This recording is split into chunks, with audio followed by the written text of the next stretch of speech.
자, 여러분들 다들 소식 들으셨죠?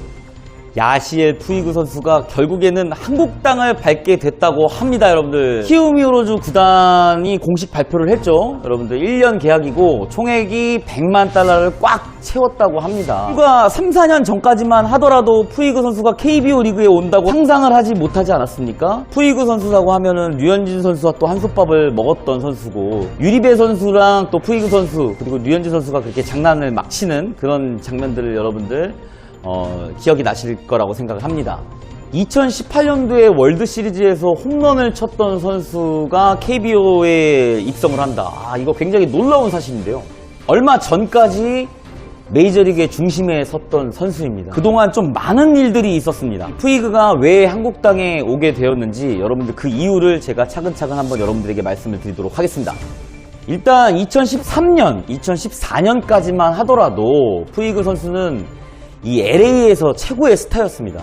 한때 마이크 트라웃하고 비교가 될 정도로 미래가 창창한 선수였죠. 그만큼 저희들의 마음을 설레게 만드는 선수였습니다. 데뷔 전부터 정말 강한 인상을 심어줬기 때문에 우리가 익히 류현진 선수 때문에 이 푸이그 선수를 많이 지켜보게 됐잖아요. 2013년과 2014년도 이 푸이그 선수의 기록을 보면 정말 훌륭했거든요. 승리 기여도 WAR 기준으로 봤었을 때 2013년도에 4.7 그리고 2014년도에는 4.9입니다. 첫 두 시즌만큼은 정말 엄청난 임팩트였다라고 여러분들 말씀드릴 수 있을 것 같습니다. 근데 이 푸이그 선수가 2015년부터 좀 삐걱거리기 시작을 했는데 햄스트링 부상을 당했죠. 그 이후로 좀 기록이 주춤하기 시작했거든요.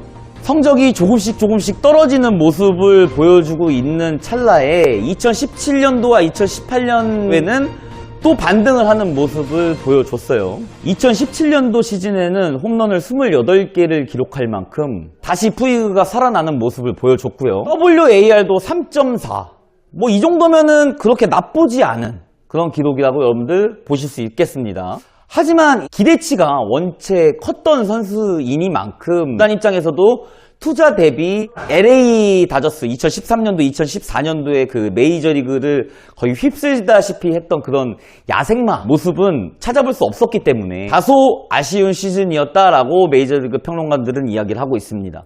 메이저리그를 오랫동안 보신 팬분들은 아마 다들 아실 거예요. 푸이그 선수가 한국으로 오게 된 가장 큰 이유는 여러분들 성적보다도 결국에는 야구장 밖에서 좋지 못한 소식들이 들려왔기 때문입니다. 메이저리그 구단들 같은 경우에는 이제 푸이그 선수를 완전히 외면하는 그런 형태가 되었죠. 뭐 최근에도 굉장히 또 안 좋은 일에 또 연루가 되면서 일이 해결이 됐고 합의를 봤다고는 하지만 그래도 찝찝한 것은 사실입니다. 이런 푸이그 선수를 키움 히어로즈 입장에서 한번 저희가 생각을 해보도록 하겠습니다. 푸이그 선수는 일단 나이가 그렇게 많이 어린 편은 아닙니다. 1990년생이죠. 저보다 한 살이 적습니다. 저보다 한 살 동생이에요. 지금 32살이거든요. 한국 나이로 따지면 뭐 35살, 36살은 아니기 때문에 푸이그가 뭐 에이징 커브가 왔다 이렇게 볼 수는 없을 것 같고요. 그리고 푸이그 선수 같은 경우에는 계속 오갈 데가 없다고 운동을 계속 쉬고 있었던 상황은 아니었거든요. 작년에도 멕시코 리그에서 또 활약을 했기 때문에 감각 자체는 그렇게 죽어있는 편은 아니다라고 여러분들 생각을 할 수 있겠습니다. 1년 동안 뭐 2년 동안 그 팀이 없이 그냥 개인 훈련만 진행했던 선수가 아니기 때문에 계속 실전 감각을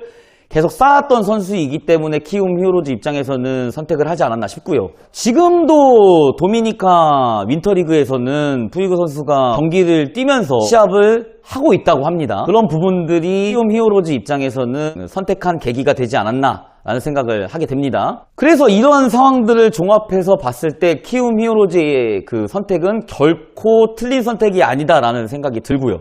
불과 2년 전에 신시내티 선수로 활약을 할 때 보면은 타율은 낮았습니다. 2할 6푼 7리를 쳤고요. 홈런은 24개, 84타점이거든요. 물론 이제 신시내티에서 시즌 중에 이제 그 클리브랜드로 트레이드가 되면서 이러한 성적으로 시즌을 마감했던 선수기 때문에 나이도 아직 어리고 그리고 지금 실전 감각도 계속 쌓아가고 있고 키움으로서는 충분히 배팅해 볼 만한 가치가 있는 선수다라는 판단을 한 것 같습니다. 가장 중요한 것은 푸이그 선수를 키움 히어로즈가 어떻게 다독이면서 잘 이끌어 나갈 수 있느냐, 그게 가장 큰 관건이라고 생각을 해요. 메이저리그에서 커리어 있는 선수들이 한국에서 이제 실패하는 이유가 한국 리그를 좀 쉽게 보는 경향이 좀 있거든요. 그런 부분들을 키움 히어로즈가 잘 한다면은 충분히 뭐 기량적으로는 좋은 선수이기 때문에 잘 할 수 있을 확률이 높지 않나라는 생각을 하게 되고요. 영욱 단장이 이야기하기로는 도미니카까지 가서 푸이그 선수를 만났다고 하는데 철이 많이 들었다라고 얘기를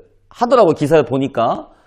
근데 그거는 사실 까봐야 되는 부분인 것 같아요. 사실 사람이 잘 안 변하긴 하거든요. 근데 여러분들 좀 한 가지 좀 재밌게 봐야 될 부분이 이 푸이그 선수가 돈을 벌기 위해 KBO 리그를 온다. 푸이그 선수가 7년 동안 그 LA 다저스에서 번 돈이 5,100만 달러라고 합니다. 사실 돈 때문에 KBO 리그를 선택하진 않을 것 같고, 푸이그 선수가 이런 사건 사고에 휘말리면서 이번에 명예를 많이 실추를 했잖아요. 그런 부분들 때문에 실추된 명예를 회복하고자 한국 땅을 밟은 게 아닌가라는 생각을 하게 됩니다. 아까도 말씀을 드렸지만 푸이그 선수 어떻게 될지 모르거든요. 메이저리그에서 정말 임팩트 있는 활약을 했던 선수가 한국 땅을 온다. 그리고 류현진 선수 한솥밥을 먹었던 우리에게 익숙한 푸이그 선수가 온다라는 것 자체는 KBO 리그의 흥행으로만 봤을 때는 긍정적인 부분이라고 생각을 합니다. 시간이 얘기를 해주겠죠. 무엇보다 절실한 마음을 가지고 있는 푸이그 선수는 굉장히 저는 매력적이라고 생각을 합니다. KBO 리그에서 정말 개과천선을 해서 정말 좋은 활약을 보인다면 다시 메이저리그에 갈 수 있을지는 모르겠습니다만은 키움 히어로즈 입장에서는 푸이그 선수의 그런 간절함이 이 KBO 리그에서 통한다면